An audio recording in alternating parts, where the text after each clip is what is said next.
Melanin People, How to Eat and Devour Their Energy. White Luciferians Reveal Their Secrets. Edited by Bobby Hemmitt. Luciferism can be understood in part as a philosophical and spiritual extension of eating and consuming. When compassion, empathy, and conscience are killed, then devouring and consuming can swell proportionately. When the impediments to personal power acquisition are removed, then devouring the life energies of other beings becomes easy. I become stronger as you become weaker. I absorb strength as yours flows into me.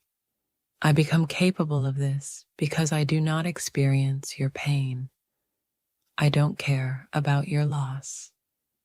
And I feel no remorse or regret about using, abusing, and devouring you. On the contrary, I can come to love your suffering and pain and use it to help me rise up the hierarchy of devouring. Your pain refreshes and empowers me. By devouring your energy and vitality, I can rise with joy, euphoria, and ecstasy to become pure Pawakatsi. We all devour, Luciferans and non-Luciferans alike. Like it or not, we are all part of a food chain. Luciferan simply accept this fact and enthusiastically expand their range of food possibilities, from plants and animals to humans and even to God. The hierarchy of devouring. All human beings are devourers. We eat other living things. Billions of domesticated animals come into existence, apparently for the sole purpose of our devouring. Our meat sources often live in conditions of abject misery and are then coldly and efficiently transformed into food. We shovel other beings, both plant and animal, into our mouths without much reflection on their suffering. We are devourers, and ours is a world dominated by a hierarchy of devouring. The term hierarchy of devouring came to me from Charles Templeton. He is now a well-known author, but used to be an aspiring preacher. Apparently, he had been quite good at it, packing halls in Toronto and sharing billing with preachers like Billy Graham. Eventually, he became an atheist and publicly articulated why he no longer believed in God. He said he could no longer believe in a God who would create a hierarchy of devouring. By this, he meant the entire structure of life on this planet, which is apparently built on one command: eat or die. Big animals eat smaller ones. They in turn eat yet smaller animals, and so on down to the simplest forms of life. At the top of the heap, at least for now, are human beings. We are at the top because we are excellent devourers. The heart and pulse of life, said Templeton, is built around cruelty and power. Just watch a deer being eaten alive by wolves, its eyes screaming pain while its entrails pour out over the frozen grass. Templeton asked how any God could allow and even reward such cruelty. If God is Father, then what kind of parent would submit his children to such barbarity? Templeton's insight into the dark side of Darwinian survival caused him to question and eventually lose his faith. What right does any one being have to devour another? How could a supposedly compassionate God sanction such a hierarchical system of devouring? This system of devouring is not limited to the animal world. Large corporations devour and consume smaller ones. Large nation-states devour the resources of less powerful ones. On a personal level, human beings constantly consume the emotional and intellectual energies of others. The hierarchy of devouring rips into our personal and collective lives like a dripping claw. The strong devour the weak, not only physically, but emotionally, financially, socially, psychologically, and even spiritually. Eat or be eaten, consume or be consumed, devour or be devoured, possess or be possessed. This is the way of the world. Darwin codified this obvious truth for biological science. Machiavelli did the same for political science. Economically, we call it capitalism, a system designed to reward the winners and punish the losers, struggling to survive and prosper on the socio-economic hierarchy. Of course, we deny this reality. It is too painful. Imagine eating your fast food meal while envisioning how it actually came to be in your hand. From the slaughterhouse to the grill is a legacy of ugliness. We deny it biologically, just as we deny it socially. We set up great civilized codes as a bulwark against the harsh truth of the devouring hierarchy. Luciferans, however, not only acknowledge the devouring hierarchy, but embrace it. Their myths celebrate the successful predator and devourer on all levels of the physical hierarchy and on emotional, cognitive, and spiritual hierarchies as well. Their symbols reflect fascination with the power of the predator. Luciferians want to develop the predatory skills, attitudes, and beliefs which can deliver an advantage on the real cutting edge of competition. Their heroes and mentors are all successful predators, industrial barons, great historical warriors, and successful leaders in the political realm. To a Luciferan, life is as it is. Cruelty and devouring are the way of things. So why not adapt? Why not admit the obvious and become good at it? All else is simply illusion. There is only one reality, and that is acquiring the power to devour up the hierarchy, biologically, personally, socially, and politically. Devouring up the hierarchy. Rising up the devouring hierarchy is the Luciferan's goal. But to accomplish this rising, the Luciferan has to first accumulate sufficient power.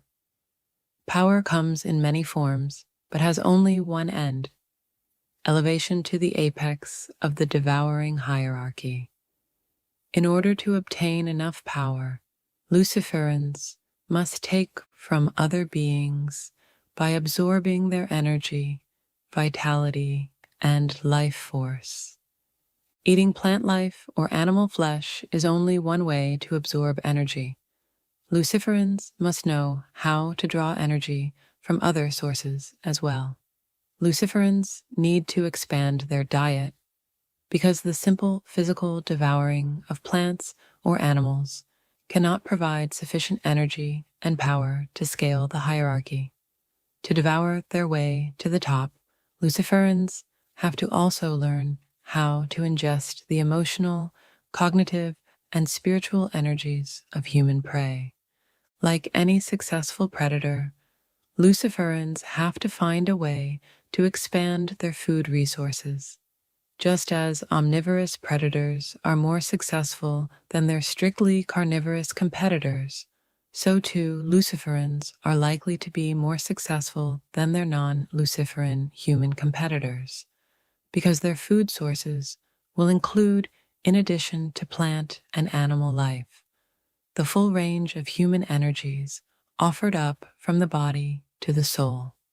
Luciferans have learned how to devour and metabolize these human energies, to withdraw these vital forces from their human victims in order to enhance and vitalize their own lives. I do not completely understand how this Powakotsi process works.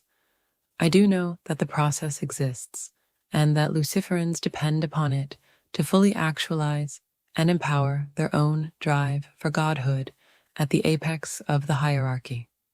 Physical devouring, ritual sacrifice.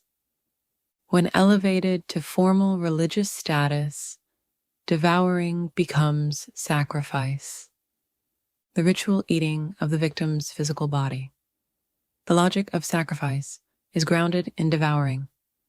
Since devouring unites all forms of sentient life, logically, it should form the basis of many religious rituals. For example, Christ is devoured in the Mass. Communion is the act of devouring the blood and body of Jesus Christ. Christ was sacrificed and apparently welcomed the opportunity to be devoured rather than to devour. For the practicing Luciferan, however, sacrifice involves the ritual devouring of other life forms, the ritual killing and eating of an animal, an enemy, or an innocent victim is a ceremonial way of celebrating power acquisition through devouring. More than just ceremonial celebration is accomplished. Luciferans believe that the act of devouring a human being's body parts bestows special energy and power, which the Luciferan needs in order to ascend the hierarchy. Luciferans are not alone in this belief. A cult group in Matamoros, Mexico, for example, recently killed several human victims and devoured their body parts. They were practicing an ancient and venerated method of power acquisition, albeit in a crude and ineffective manner. It may seem disgusting and bizarre to outsiders, but makes perfect sense as ritual. In ritual sacrifice, several goals are achieved simultaneously. First, the practicing cult member is inducted into the group. A kind of initiation occurs.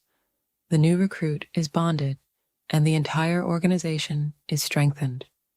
The ritual sanctifies, celebrates, unifies, and elevates the group. Second, the new member learns how to kill without conscience and compassion for the victim. As the altar kill begs for life, as it screams its pain, rage, and fear, the cult member has to harden and then destroy her own compassion and empathy before killing. Thus, the new recruit has only other group members to turn to. All outsiders are simply sacrificial offerings, nothing more than meat. Some group members, thirdly, may believe they actually absorb the power and energy of their ritual victim. Victims thus become food.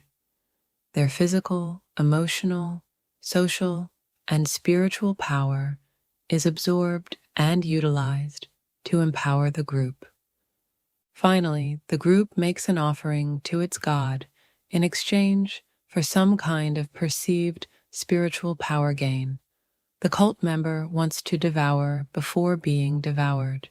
Ritual cannibalism and sacrifice are the logical extension of this desire for power. The group hopes that its god will accept the offering and grant favors. The Matamoros cult is not consciously Luciferan. They are included here only as a contemporary example of the compelling and apparently enduring power of human sacrifice. Human sacrifice may seem primitive, brutal, and bizarre to the civilized mind, but it has a long and historically powerful history in our culture and others. This history suggests that human sacrifice will once again return. In the words of Patrick Tierney, author of The Highest Altar, The Story of Human Sacrifice, not wanting to know about human sacrifice is one almost as dominant as its repeated of the dominant motifs of religious history performance. Blood sacrifice is the oldest and most universal act of piety. Sacrifice was the essence of ancient man's sacred life. From Israel to Greece, from the old world to the new, sacrifice was the religious experience. Tierney describes some of the reasons for human sacrifice. The sacrificed becomes a spiritual slave. The victim saves others as a surrogate or scapegoat to placate a god angry about sin. The victim is granted immortality to become godlike. And good luck, especially if the victim is, the act itself creates wealth, power, buried in, say, a building's foundations. natural events come under control or through the dynamic vows can be made and fulfilled, or perhaps compelling this logic. However confusing or inconsistent might be, tyranny stresses that human sacrifice can only be comprehended by a direct experience beyond rational thought. True for sacrifice and true for Luciferism. As René Girard has pointed out in Violence and the Sacred, the logic of sacrifice is complex. All four of the above reasons apply, and probably more as well. He adds, religion shelters us from violence, just as violence seeks shelter in religion. He was not thinking of Luciferism here, but his words perfectly define Luciferan sacrifice. In contrast to the kind of primitive and unsophisticated ceremonial sacrifice of the Matamoros cult, Luciferans despise such clumsy brutality. Luciferans are not group animals. They reject all organizational bonding unless it directly serves their personal needs. Other Luciferans are only competitors to be overcome. For Luciferans, devouring human flesh is an act barely removed from devouring animals or plants. They seldom use it because it yields little real energy or power. An individual Luciferan might occasionally use ritual, sacrifice, to solidify his control over a group of submissive followers, but the act seldom yields benefits sufficient to compensate for the risks of discovery. Ritually killing and devouring humans refreshes and reminds Luciferans of their commitment to devour their way up the hierarchy in pursuit of absolute power. As a symbolic act, it has some validity. As a practical method of power acquisition, it is risky and seldom worth the effort. Emotional, cognitive, and spiritual devouring are far more nutritious. Devouring emotional energy. Luciferans eat the emotional energy of victims. They parasitically drain those around them, leaving their victims desiccated, exhausted, confused, despairing, and depressed. Victims can seldom articulate the source of their depression. They just feel drained, lifeless, and empty. All strong emotions are good food. Fear, hate, love, jealousy, anger, joy. Luciferans learn to absorb them all. Luciferans are especially attracted to individuals who have a healthy emotional life, who feel the depth of human emotion, and who can therefore be drained of this vital energy. Luciferans never truly return or reciprocate attention, love, or affection, but absorb it, use it, and hoard it. They consciously set out to destroy healthy emotion by devouring it. Devouring does two things. First, it drains the victim. Second, it strengthens the devourer. By taking in and absorbing this emotional energy, the Luciferan transforms it into useful predatory power. At the same time, a despised victim from a lower order of human life is destroyed. Devouring or eating emotion is not difficult. If emotion is energy, and the energy radiates outward from the victim, then devouring means making sure all of the victim's energy is directed to only one source, the devouring Luciferan herself. In order to direct, contain, and control this energy, the Luciferan has to ensure that the victim is totally infatuated and enthralled with no one and nothing else. Luciferans thrive on the admiration and devotion given to them by victims because they have learned how to absorb it as food. In order to ensure a steady flow of such admiration, the Luciferan must use all of his charisma and influence to ensure that the victim cuts ties with family, friends, and other close contacts. These other individuals are potential threats because the victim's emotional energy might leak in their direction.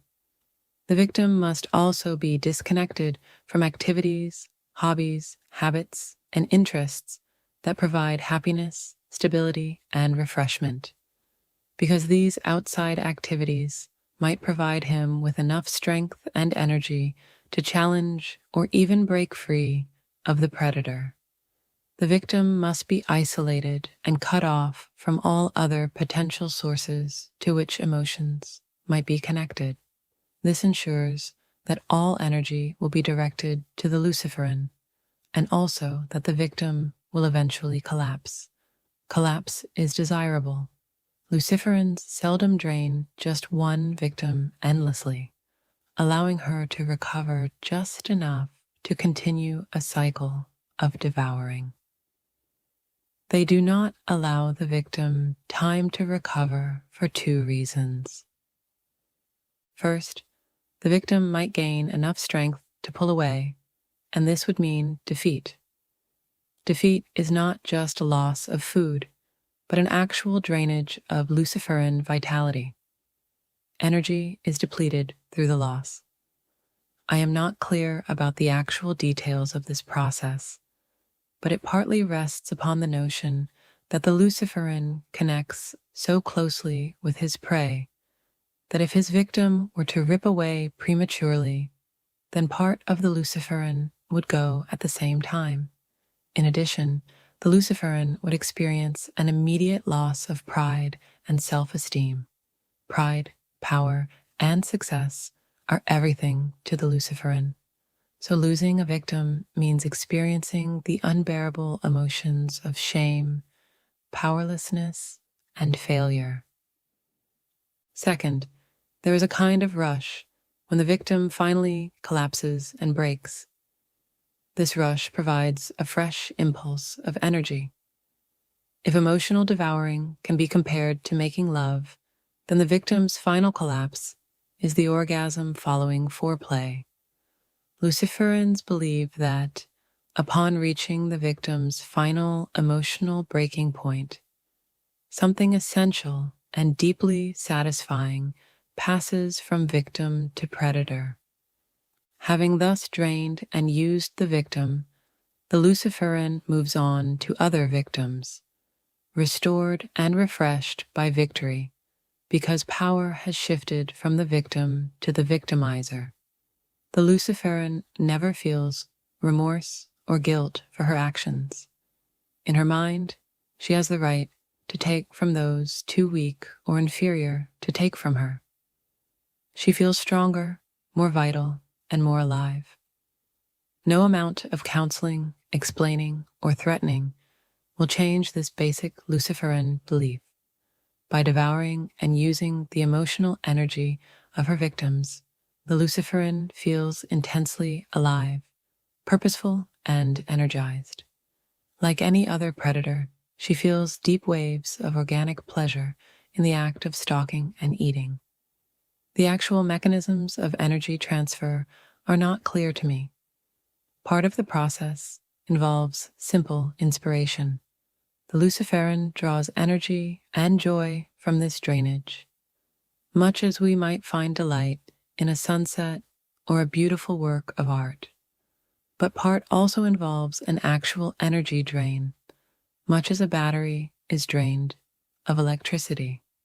Luciferans have learned to draw energy from emotions, just as our digestive system has evolved to take energy from food. The type of emotion collected and devoured is irrelevant. Fear, anger, jealousy, and hate can be just as useful as love, affection, and trust, although much more difficult to manage. Luciferans love the adulation offered by victims, but can also thrive equally on hate, rage, and hostility. We have all met someone who seems to thrive on hostility.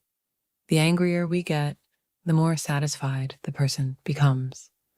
Luciferans can also experience such deep satisfaction from their victims' anger and hatred. As long as the victim focuses completely on the predator and slowly but surely leaks her vitality, energy, and strength into the predator, the end result is the same.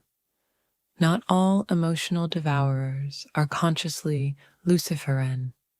The process also occurs as a kind of emotional cannibalism in everyday life. For example, women who work in shelters instinctively understand how this kind of emotional cannibalism works because they see its effects daily in the deadened eyes of women seeking shelter from abusive men. Unfortunately, women can be emotional cannibals too, and are just as likely to be attracted to Luciferism as men. Luciferism is not sexist. Power is power, and Luciferans know that it can gather around a woman as easily as a man. Educators and therapists working with children can also instinctively recognize the signs of emotional cannibalism.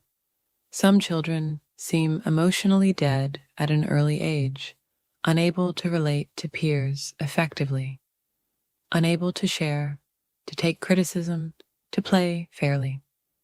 They begin to mimic the Luciferan style in their relationships with others because, just as the abused frequently become abusers, so too the survivors of emotional cannibalism can become devourers as well. Such children show cruelty toward animals and other children, show little remorse or guilt, lie frequently, and generally seek to elevate themselves by lowering others. They are often intensely competitive, where winning is everything and losing disastrous. This may be a survival tactic for these children, because if they do not practice to become better predators than their abusers, then they will remain exposed and weak prey to be devoured by their own abusers. As these children grow older, they often come to know that if they cause victims to trust, love, open, and give themselves, then when the devouring inevitably occurs, the victim's shock becomes good energy, good food, and so the cycle perpetuates itself. Emotional cannibalism and the vampire myth seem related. Something is taken from the victim, emotional energy or blood, who then has to vampirize others to replace the loss. Emotional vampires instinctively seek out others whose emotional life is vibrantly alive because they see a source of food. For Luciferans, emotional devouring is part of a wider strategy of conscious power acquisition, which also includes devouring cognitive and spiritual energies. Devouring cognitive energy. To understand how cognitive energy can be devoured, we have to look at core identity, which refers to the victim's cognitive center, the location of core beliefs about self, world, and reality. Core identity can be understood as a complex union of a number of forces: genetics, gender, environmental influences, and so on. As identity develops within the individual, a web or network of related beliefs about self, reality, and other people is created. This belief system is the foundation upon which the individual maintains safety, security, and sanity. It seems to be the source from which decisions are made to meet basic needs such as nourishment, love, and self-actualization. By core identity, I mean the beliefs, values, schemas, and self-assessments by which each of us identify ourselves as ourselves. To better understand this, it might be useful to think of beliefs as layered from surface to depth, from less crucial to more central. Milton Rockach, an influential psychologist of beliefs and belief systems, and author of the classic books The Open and Closed Mind and Beliefs, Attitudes, and Values, describes how shifts in peripheral versus core beliefs can impact an individual. Peripheral beliefs, those on the surface, and therefore less essential, are more easily altered, and when changed, have little impact on the person's entire identity belief system. I can shift my belief that one laundry soap is better than another without experiencing a dramatic ripping apart of my whole belief system. A shift in beliefs about the most effective laundry soap might only alter my purchasing behavior, but a shift in something deeper might alter behavior in profound ways. This is the territory of what Rokeach calls core beliefs.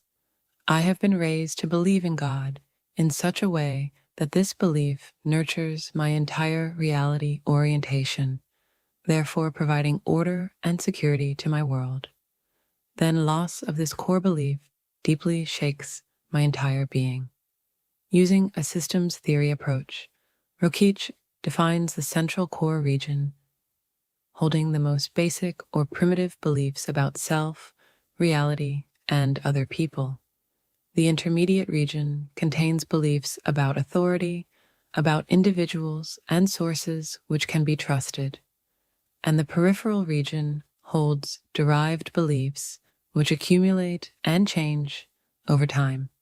Change is easiest, from the outside in, from less meaningful to more important, from less essential to the absolutely crucial. Beliefs are thus layered like an onion. I can switch my choice of soft drinks without shaking the foundations of my core identity. But I would have more difficulty letting go of my memory, of my personal past, or my beliefs about my own identity. It is in this sense that I would like to use the term core identity here. Breaking into the core and creating an object of focus. Luciferans believe that core identity can be devoured only when it is broken, like an egg or a nutshell. Once broken, the victim's core identity yields powerful energies. To break the victim's core identity, the Luciferan first needs to gain access to it. To gain access, the Luciferan needs a powerful key, for even the weakest human will not easily open up such intimate territory. Access can be gained by fashioning an object of focus. To initially gain access to the victim's cognitive core, the Luciferan has to fashion a lure, a device which will invite the victim to open his core identity. An object of focus is such a lure or key. An object of focus can be a belief system, an icon, such as a specific object, or even the Luciferan's personality, a sacred place, an intense experience, euphoria, ecstasy, or any other thing that the Luciferan has created and therefore controls. To construct an effective object of focus, the Luciferan must have the skill to find just what each victim is looking for, and then appear to offer it. This is not as difficult as it sounds, because most potential victims are seeking something: more knowledge, more meaning, more power, more money, better relationships, better sex. Most victims will happily provide key information about themselves to anyone who appears able to help them get what they want. The Luciferan thus has to appear interested in the victim. Beyond this, the Luciferan has to appear to have some special secret, some vast reservoir of wisdom and power with which to answer the victim's yearning, whatever it might be. The Luciferan has to rely on accumulated personal power, charisma, and innovation to seem attractive, appealing, and wise to the victim. In other words, to earn the victim's complete trust. With this trust, the Luciferan can then discover the victim's deepest questions about self, world, and reality, the kind of questions that inhabit the victim's deepest areas of core identity.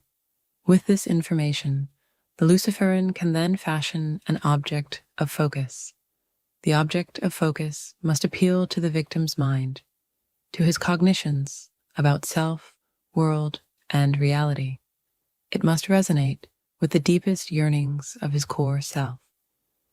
It must be specifically tailored to invite the victim's curiosity, then his fascination, and then his commitment.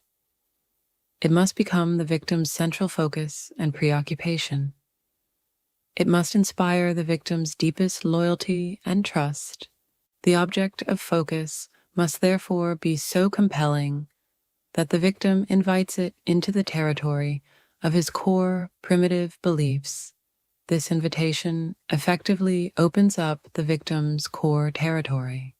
The object of focus is thus both the lure designed to attract the victim and the key to open up his core identity. Once attracted, enthralled, riveted, and entranced, the victim then opens herself.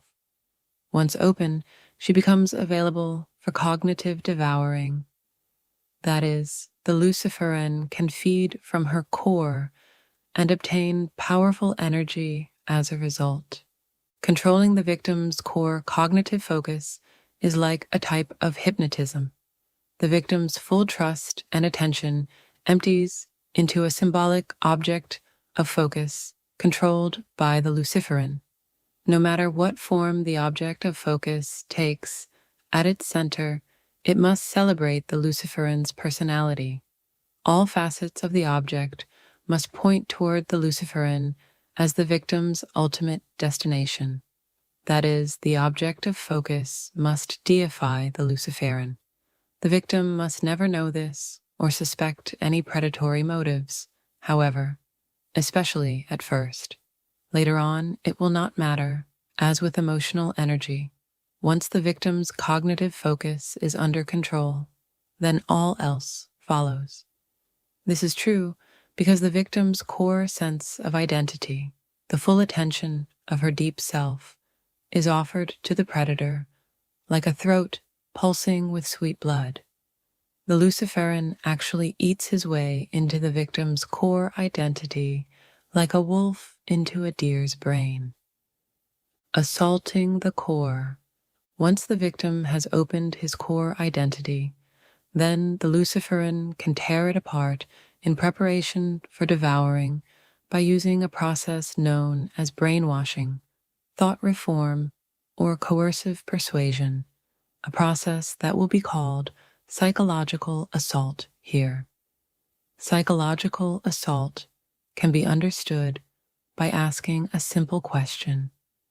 Is assault possible without physical contact? This question may seem rhetorical. The obvious answer is no.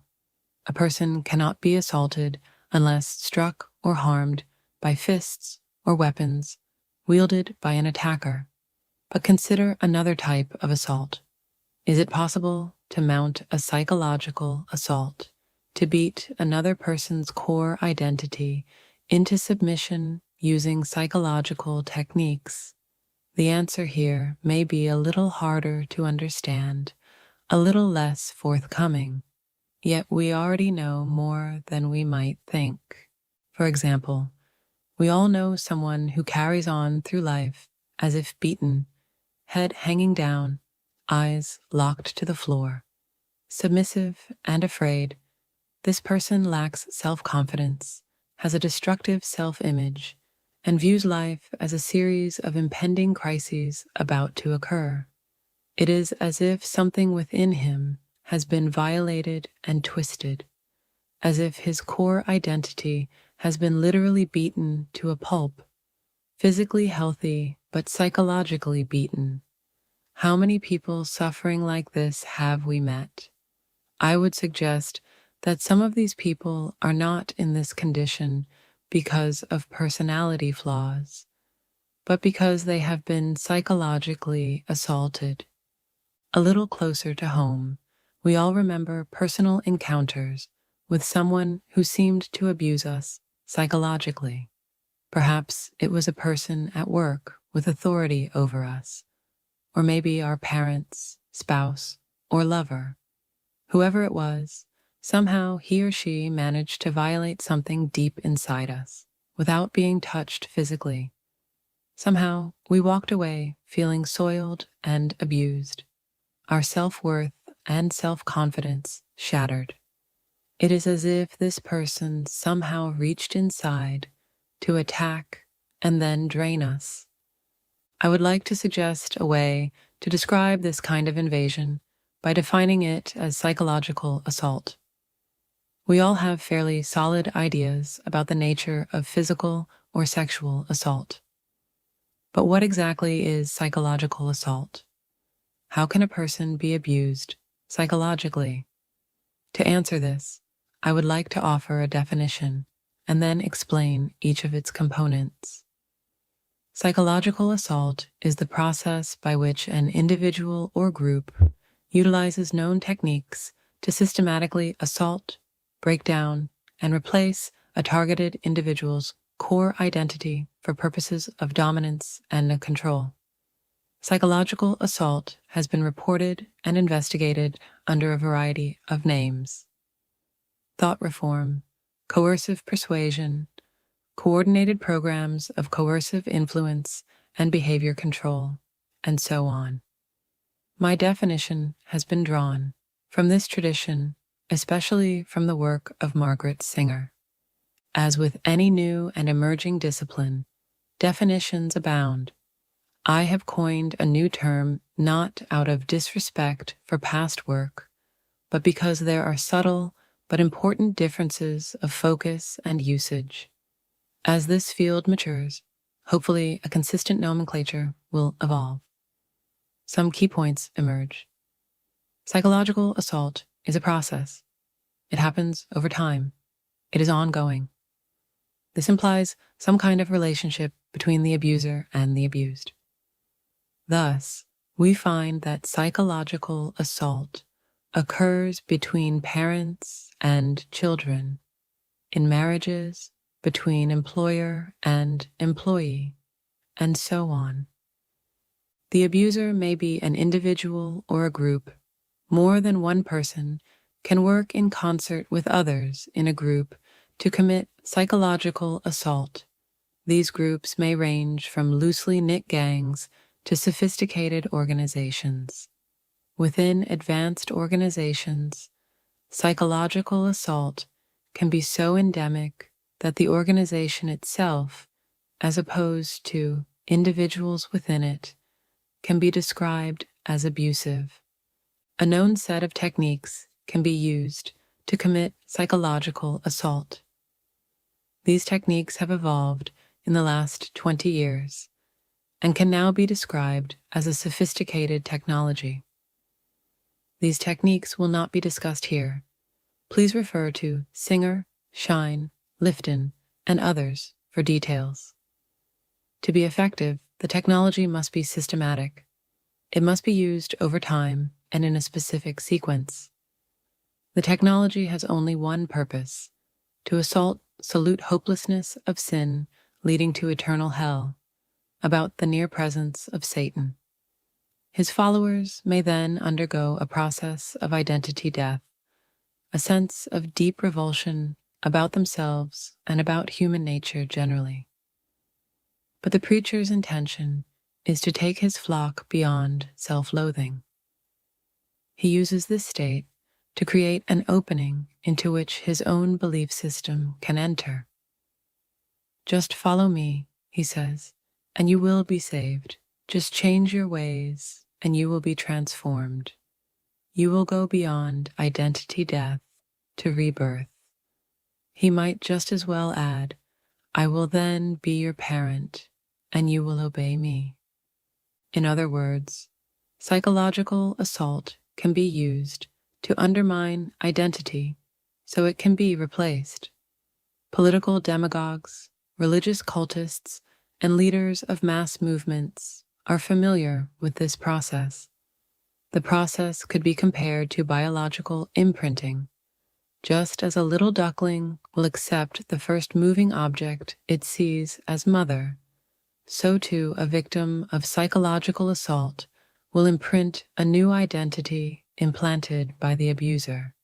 If I believe Jim Jones is God's only agent on earth, that I therefore owe him unquestioning loyalty and trust, then when he asks me to drink deadly poison, I will do it willingly.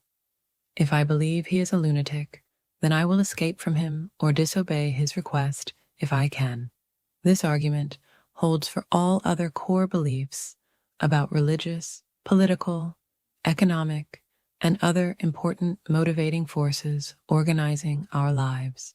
The precise nature of the implanted identity system or object of focus varies from abuser to abuser.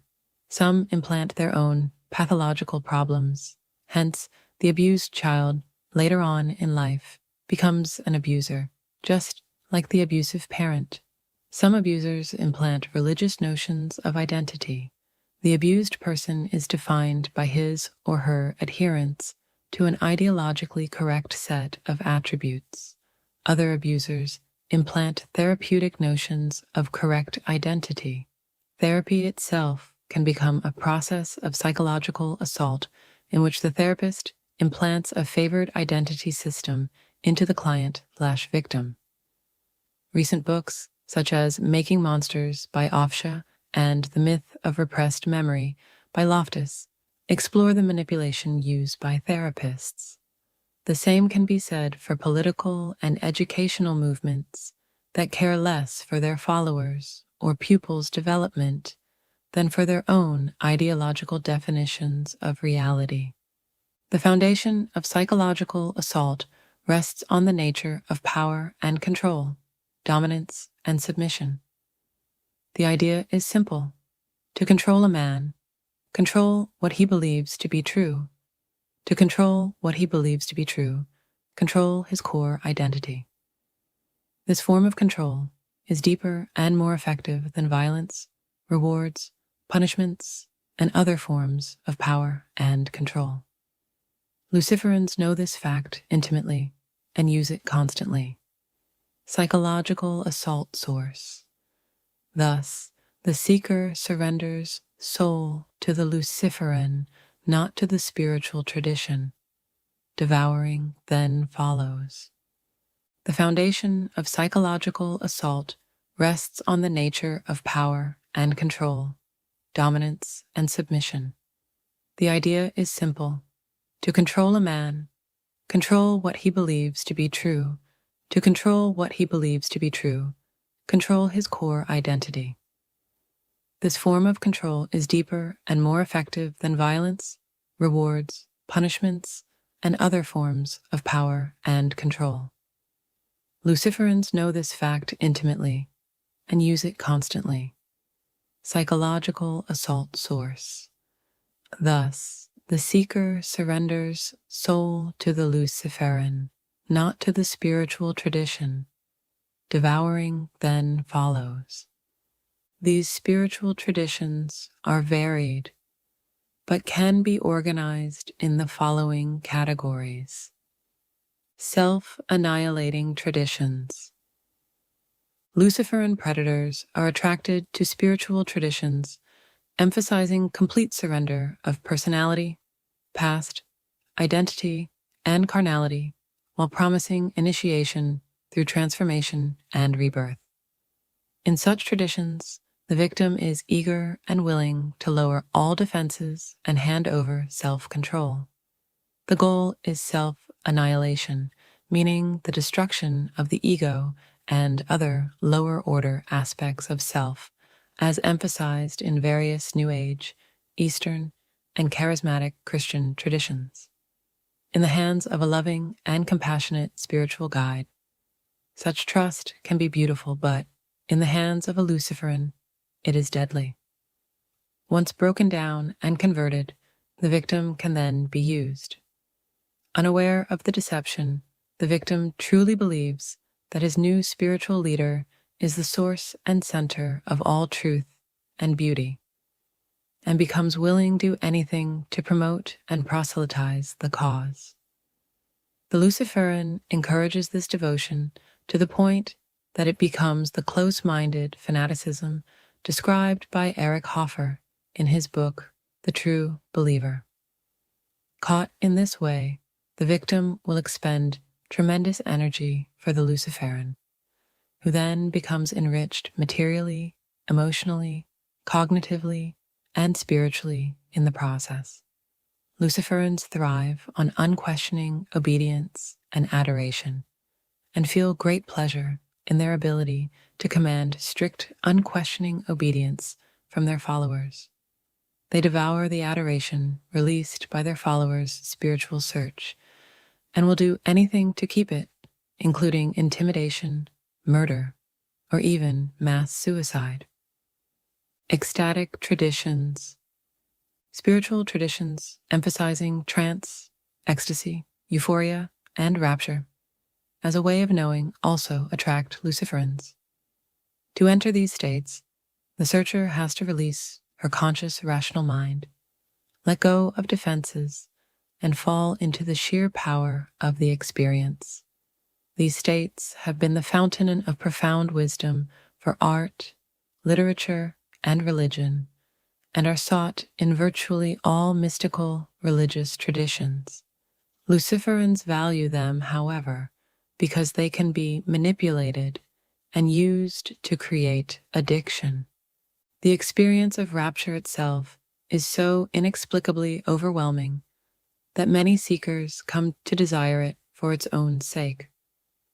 Luciferans who know how to induce these states can become spiritual drug dealers, creating deep dependence in their followers. Techniques for inducing such experiences are well known and documented, and usually include sleep or food deprivation, repetitive chanting, excessive time spent in meditative states, trance induction through hypnosis, rhythmic dancing or drumming, and so on. Seeker victims who first experience these wonderful states tend to imprint on the person or group providing them. As with cognitive devouring, this seems to work much like the young duckling, which, when first hatched, will bond or imprint on its mother. Experiments have shown that this imprinting can be transferred to other items, that is, a stuffed mother, or even other species, including humans. In the same way, when we first experience transcendent rapture, the experience is so moving that it can feel like an actual rebirth of new life. Gratitude swells toward the spiritual parent who provided this gift. If this parent is a Luciferan, then the victim will imprint and bond with him. The victim will then be controlled, and her energies used and devoured. Cult leaders know exactly how to induce this state, and exactly what to do with it once achieved. In my experience, cultic, weekend transformational seminars, for example, specialize in producing and then manipulating transcendent and euphoric states of consciousness.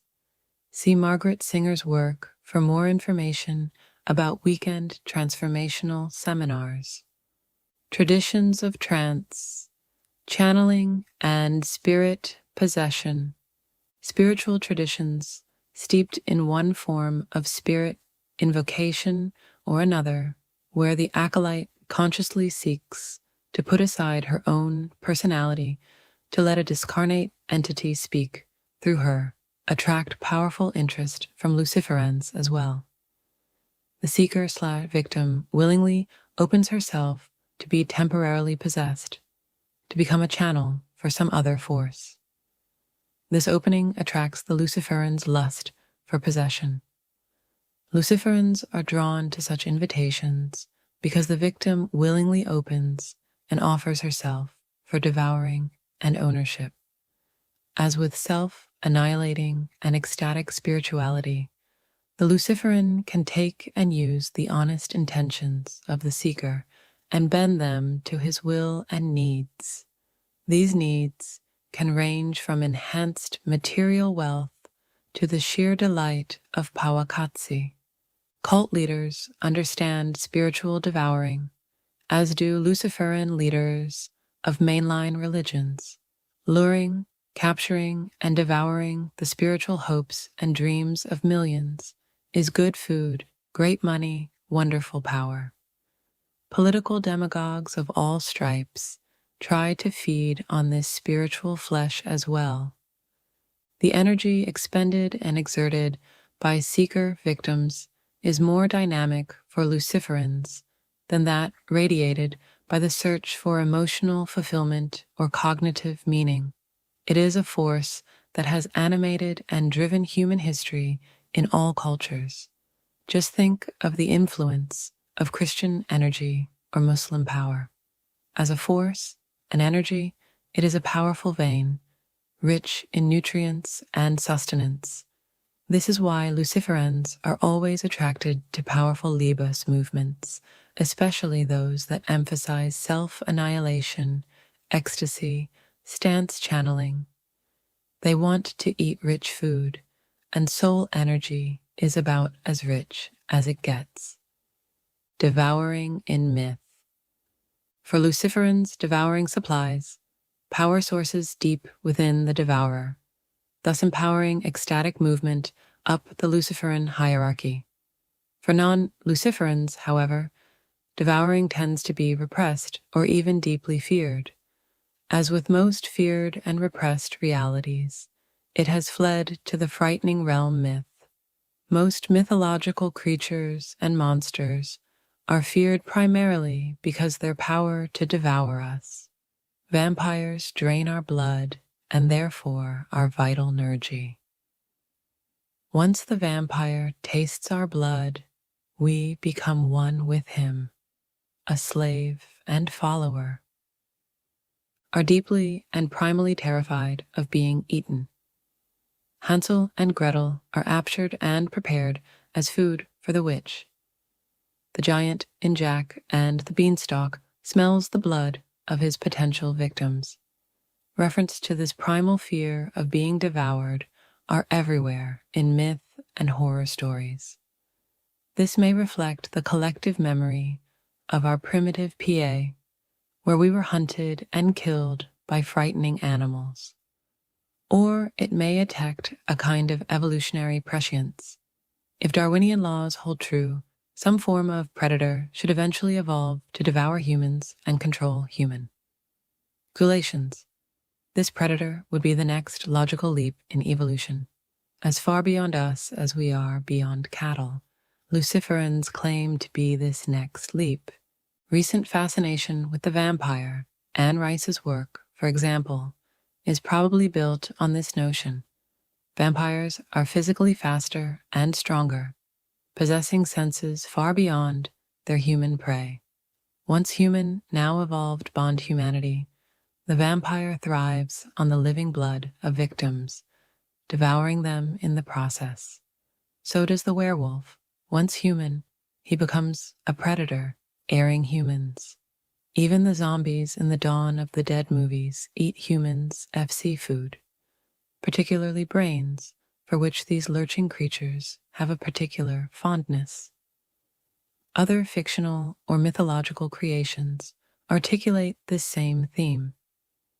The beast is let loose within the human, and the human is transformed to devour other humans. Luciferism, however, does not want to just release the irrational raging beast. It wishes to give the beast the power of rational thought without the impediments of compassion or conscience.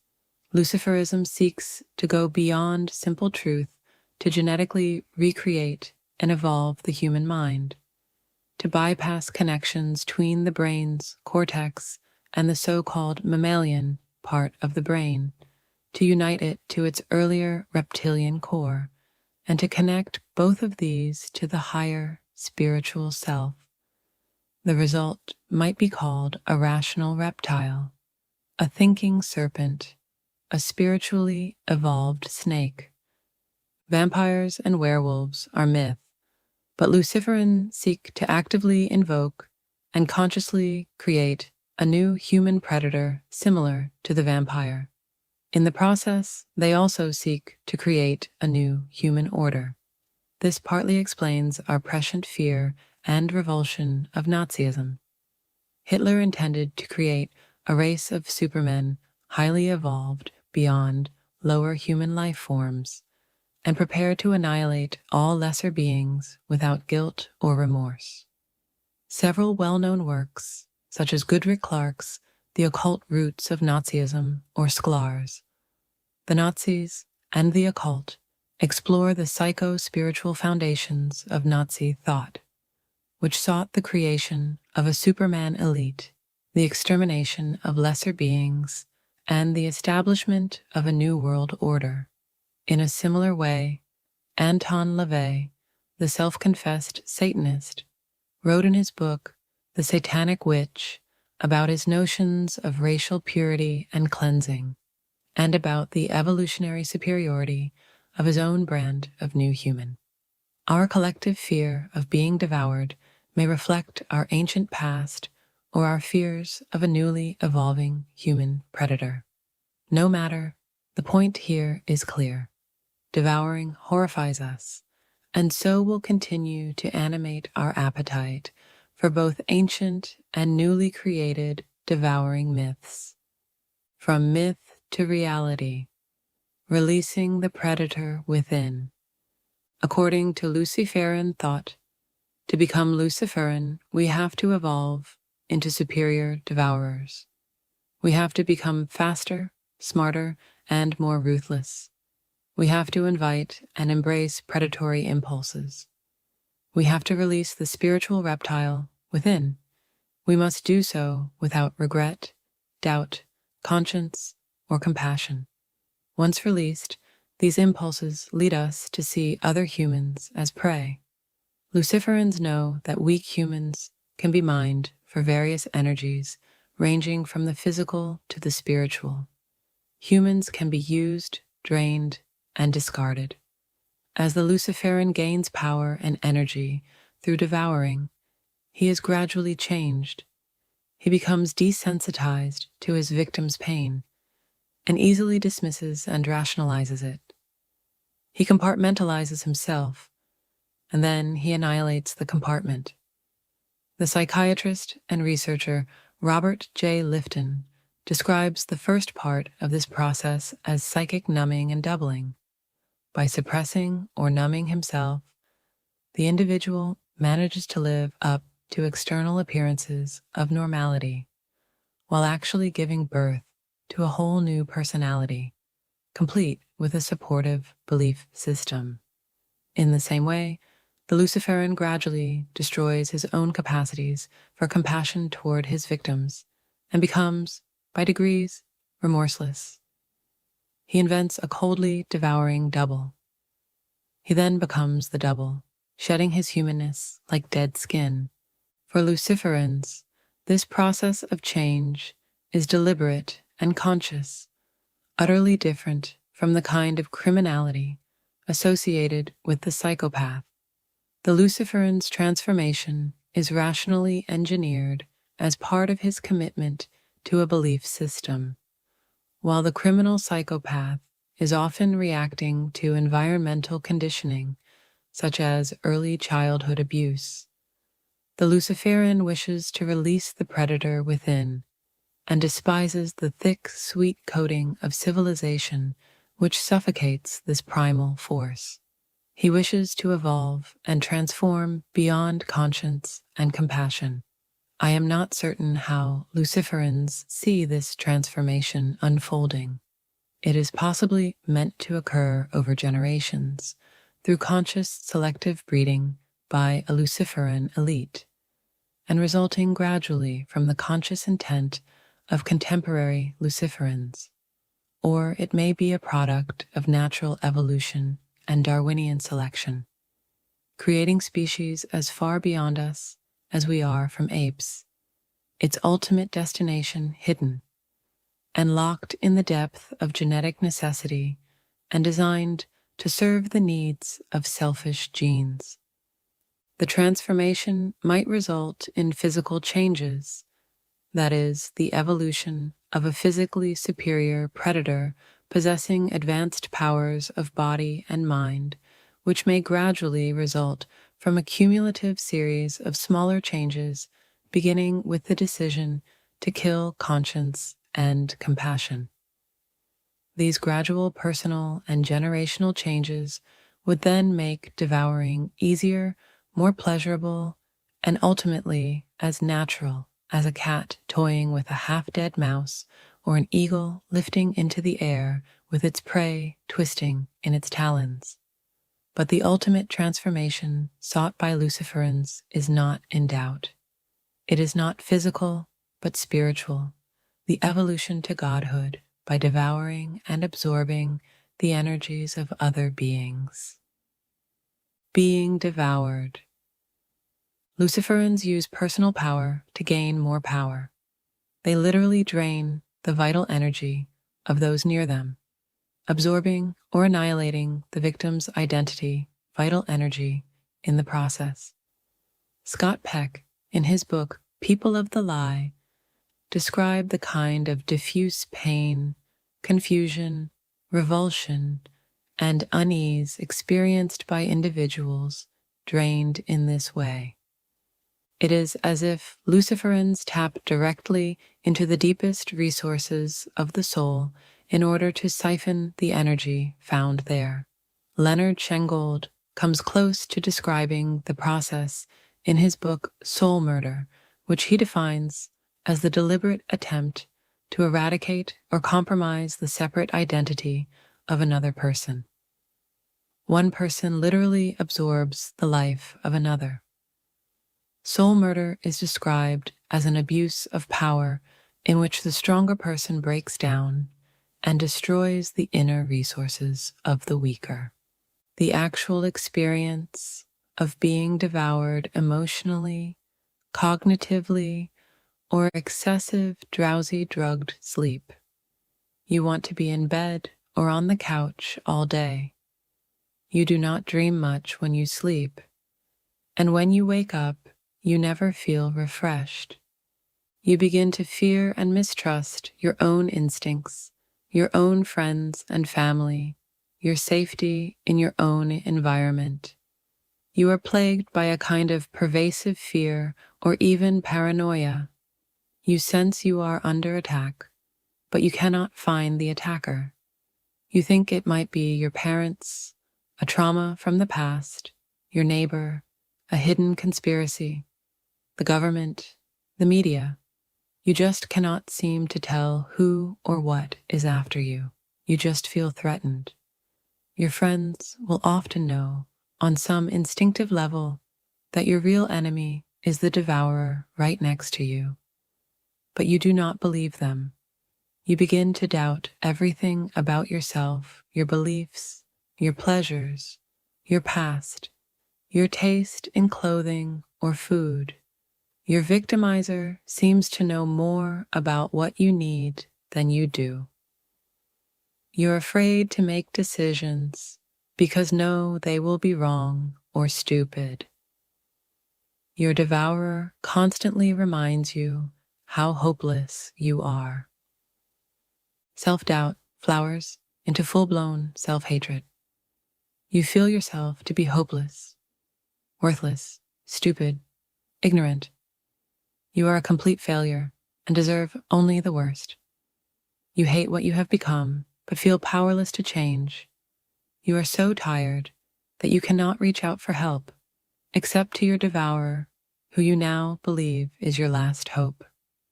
Close friends, hobbies, etc., that you used to love no longer bring any pleasure. Your victimizer or friend defines them as evil or destructive, so you cut yourself off from them. You find yourself severing all connections to family and friends. You begin to lose yourself. Often the devourer will then provide you with a new identity, different clothes, food, likes and dislikes, activities, beliefs, and so on. Depression. Real depression and despair hit hard. You've gone way past the blues into full darkness. The black dog bites your heels, and no one is there to help or understand. The best book on depression I've read is Cronkite's On the Edge of Darkness. Devouring is, of course, not recognized as a clinical cause of depression, but the outcome is the same. Your appearance changes. People are shocked when they see you because you've lost your vivacity, energy, and enthusiasm. The sweet voice of suicide calls your name. Escape and recovery. Luciferans believe that there is only one sure way to end the assault. The victim has to break from the devourer and leave the situation, because psycho-spiritual devouring demands a relationship between devourer and prey over time.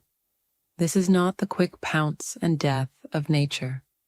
The devourer has to convince the prey to open up and surrender, and the only way to do this is to come in disguise.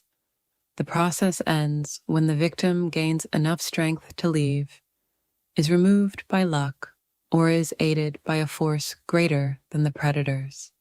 Symptoms will continue long after the assault, but the actual progress of further devouring ends. Luciferan devourers will of course do everything they can to prevent this loss. Luciferans are not the only devourers. Devouring can be found anywhere, between parents and children, employers and employees, husbands and wives, friend to friend. Either party can be predator, despite one apparently having more power than another. Wives can devour husbands, children their parents, employees their employer. Economic, professional, or political power assists Luciferans in the devouring process, one of the reasons they pursue it so avidly. But this is not essential. Recovery depends on the victim's recognition that the assault has occurred. Recovery time in a safe place is essential. Appropriate counseling may help, but healing seems much like recovery from a physical assault. The body, or in this case, the soul, needs time to heal itself. Individuals who were basically healthy before the attack, but who were duped into a devouring relationship, are most likely to learn from the experience and recover.